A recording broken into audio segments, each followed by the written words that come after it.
La Camel Lotus Honda ne figurera pas au nombre des voitures qui ont marqué l'histoire du sport automobile. En 1988, elle n'a pas eu de succès pour la plus grande frustration de ses pilotes, Piquet et Nakajima.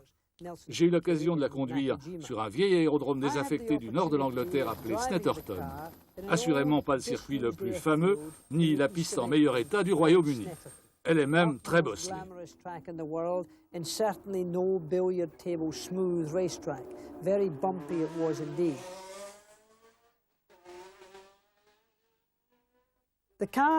La voiture avait des problèmes. Commençons par les plus évidents. De la puissance, elle n'en était pas à court, bien sûr. Mais pour la maîtriser, il faut des suspensions et une géométrie de direction adéquate. C'est impératif pour que le pilote puisse pousser la voiture à ses limites. Or, avec la Lotus, ce n'était pas possible. Le train arrière était très instable, l'amortissement au rebond insuffisant. On avait l'impression que la coque n'était pas assez rigide. Le comportement de cette Lotus n'était pas de nature à mettre le pilote en confiance.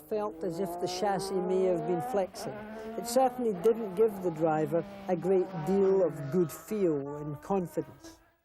One impressive factor, of course, côté moteur, le Honda n'a pas manqué de m'impressionner, évidemment. Quelle formidable puissance! Elle ne s'exprimait pas, cependant, d'une manière très agréable.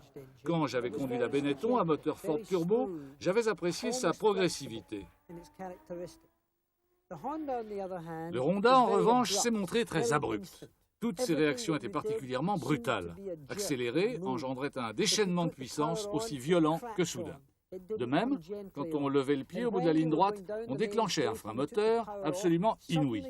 Là encore, le phénomène, conjugué aux caractéristiques aérodynamiques de la voiture, se traduisait par un comportement brutal, agressif.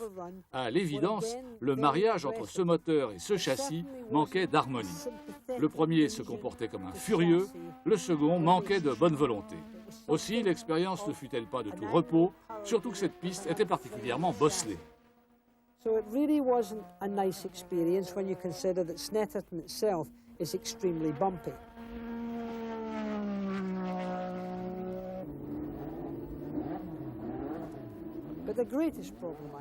Mais le plus grave problème que j'ai éprouvé au volant de la Lotus concernait la position de conduite.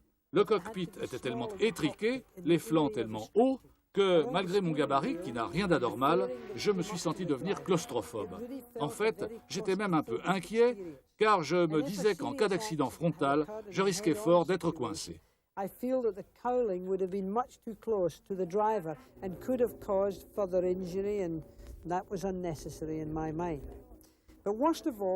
Le pire était la position du volant, beaucoup trop près du tableau de bord et rendant illisibles les instruments.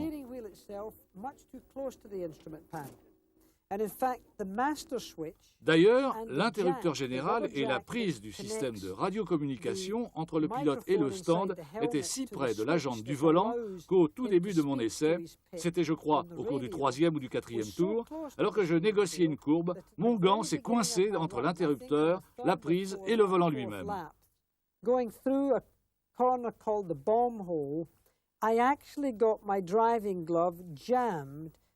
Je me suis retrouvé dans l'impossibilité de tourner le volant et en plus, j'ai coupé le contact sans le vouloir évidemment, ce qui a eu pour effet de me faire partir en tête à queue.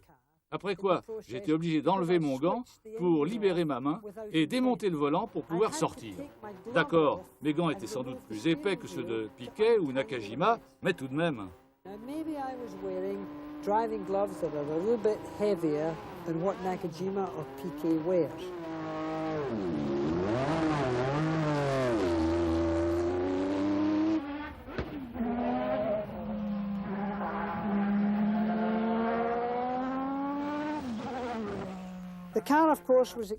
Cette voiture, bien sûr, était excitante à piloter, mais reposante, non, je peux vous l'assurer. Son comportement était trop nerveux. Elle était dotée de ressorts trop durs, et d'ailleurs, les résultats parlent d'eux-mêmes. Je suis sûr que Nelson Piquet a été soulagé quand la saison s'est achevée. En fin de compte, de toute la série des voitures que j'ai essayées, la Lotus Honda 88 fut peut-être celle qui m'a le plus déçu.